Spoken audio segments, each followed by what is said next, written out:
રાધે રાધે મિત્રો, જો તમારે તમારા મોબાઈલની મદદથી તમારા પીએફના કેટલા રૂપિયા ઉપાડી શકાય એ જોવું હોય તો કઈ રીતે જોઈ શકો એની સ્ટેપ બાય સ્ટેપ પ્રોસેસ આ વિડીયોમાં હું તમને જણાવવાનો છું. એટલે જો તમે આ વિડીયો છેલ્લે સુધી જોઈ લેશો તો તમારો ક્લેમ ક્યારેય પણ રિજેક્ટ નહીં થાય અને તમને સમજાઈ જશે કે કઈ રીતે તમે તમારા મોબાઈલની મદદથી તમારા પીએફના રૂપિયા ઉપાડી શકો. અને જો તમારે તમારા બધા જ પીએફના કામ ઘરે બેઠા કોઈને પણ એક પણ રૂપિયો આપ્યા વગર કરવા હોય તો આપણા ચેનલ ઉપરના બધા જ વિડીયો તમે જોઈ લેજો અને ચેનલને સબસ્ક્રાઈબ કરી દેજો. એટલે હવે આપણે મોબાઈલમાં કોઈપણ એક બ્રાઉઝર ઓપન કરી લેવાનું, જેમ કે ક્રોમ બ્રાઉઝર અથવા તો ફાયરફોક્સનું બ્રાઉઝર ઓપન કરી લેવાનું અને પછી એમાં તમારે ઈપીએફઓ પાસબુક ટાઈપ કરી અને સર્ચ કરી લેવાનું.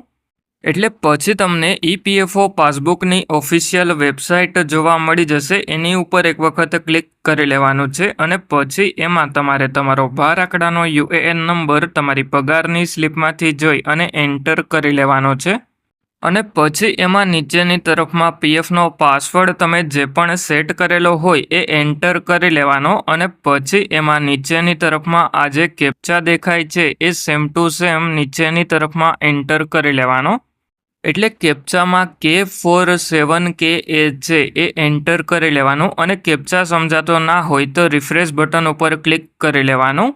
એટલે હવે આપણે યુએએન નંબર, પીએફનો પાસવર્ડ અને કેપ્ચા એન્ટર કરી અને પછી સાઇન ઇન ઉપર ક્લિક કરી લીધું. એટલે પછી આપણે આપણી પીએફની પાસબુકમાં લોગિન થઈ જશું અને પછી આપણે આપણા પીએફ એકાઉન્ટમાં અત્યાર સુધીમાં કેટલા ટોટલ પીએફના રૂપિયા જમા થયા એ જોવા મળી જશે. એટલે ટોટલ અવેલેબલ બેલેન્સ જોવા મળી જશે. એટલે હવે આપણે એ જોવું કે પીએફના કેટલા રૂપિયા ક્યારે ઉપાડી શકાય. એના માટે ઉપરની તરફમાં આ 3 લાઈનો પર ક્લિક કરી અને પાસબુક ઉપર ક્લિક કરી લેવાનું છે. એટલે પછી તમને એમાં સિલેક્ટ મેમ્બર આઈડી જોવા મળી જશે. એની બાજુમાં ક્લિક કરી અને જે પણ કંપનીના પીએફના રૂપિયા જોવા હોય એ મેમ્બર આઈડી સિલેક્ટ કરી અને પછી નીચેની તરફમાં આવી જવાનું. એટલે પછી એમાં તમને કરંટ બેલેન્સ જોવા મળી જશે, એડજસ્ટમેન્ટ બેલેન્સ જોવા મળી જશે, એમ્પ્લોયી કન્ટ્રીબ્યુશન જોવા મળી જશે, એમ્પ્લોયર કન્ટ્રીબ્યુશન જોવા મળી જશે, એના ઉપર કેટલું ઇન્ટરેસ્ટ મળ્યું એ પણ જોવા મળી જશે, કેટલું પીએફ ટ્રાન્સફર થયું એ પણ જોવા મળી જશે અને ટોટલ પીએફ વિડ્રોવલ પણ તમને જોવા મળી જશે. એટલે હવે જો આપણી નોકરી ચાલુ હોય અને આપણે પીએફના રૂપિયા ઉપાડવા હોય તો એમ્પ્લોયી કન્ટ્રીબ્યુશનમાંથી 75% જેટલા પીએફના રૂપિયા ઉપાડી શકાય. અને જો આપણે એમ્પ્લોયી કન્ટ્રીબ્યુશન અને એમ્પ્લોયર કન્ટ્રીબ્યુશનના બધા પીએફના રૂપિયા ઉપાડવા હોય તો નોકરી છોડી દીધી હોય એના પછી 2 મહિના સુધી જો આપણે બેરોજગાર હોય તો આપણે બધા જ પીએફના રૂપિયા ઉપાડી શકીએ. હવે પીએફનું પેન્શન જોવા માટે નીચેની તરફમાં આવી જવાનું. એટલે પીએફના પેન્શનમાં કેટલા રૂપિયા જમા થયા એ પણ તમને જોવા મળી જશે. અને હવે જો તમારે પીએફનું પેન્શન ઉપાડવું હોય તો જ્યારે પણ તમે નોકરી છોડી દીધી હોય એના પછી 2 મહિના પછી ઉપાડી શકો, પણ એના માટે એક શરત એવી છે કે તમે 10 વર્ષથી ઓછા ટાઈમ માટે નોકરી કરેલી હોવી જોઈએ. જો તમે 10 વર્ષથી વધારે ટાઈમ માટે નોકરી કરેલી હોય તો 58 વર્ષની ઉંમર પછી જ તમે પેન્શન ઉપાડી શકો. અને હવે જો તમારે એ જોવું હોય કે પીએફના કેટલા રૂપિયા તમે ઉપાડી લીધા તો ઉપરની તરફમાં આ 3 લાઈન ઉપર ક્લિક કરી અને ક્લેમ્સ ઉપર ક્લિક કરી લેવાનું.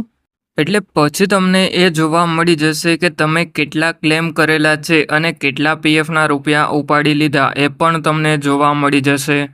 એટલે આપણે ટોટલ 9 ક્લેમ કરેલા છે, એમાંથી 9 ક્લેમ સેટલ થઈ ગયા છે અને એક પણ ક્લેમ રિજેક્ટ નથી થયો.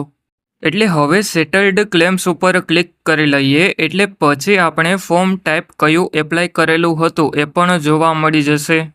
અને ક્લેમ ડિસ્ક્રિપ્શનમાં આપણે ઇલનેસ માટે ક્લેમ એપ્લાય કરેલું હતું એ પણ જોવા મળી જશે.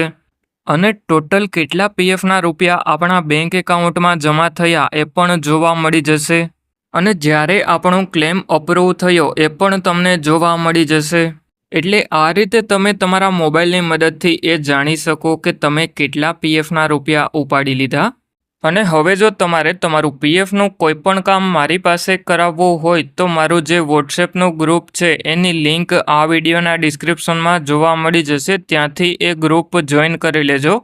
અને હવે જો તમને તમારા પીએફ એકાઉન્ટમાં કોઈ પણ પ્રકારનો પ્રોબ્લેમ આવતો હોય તો મને કમેન્ટ કરીને જણાવજો. એના ઉપર હું તમારા માટે વિડીયો બનાવી આપીશ.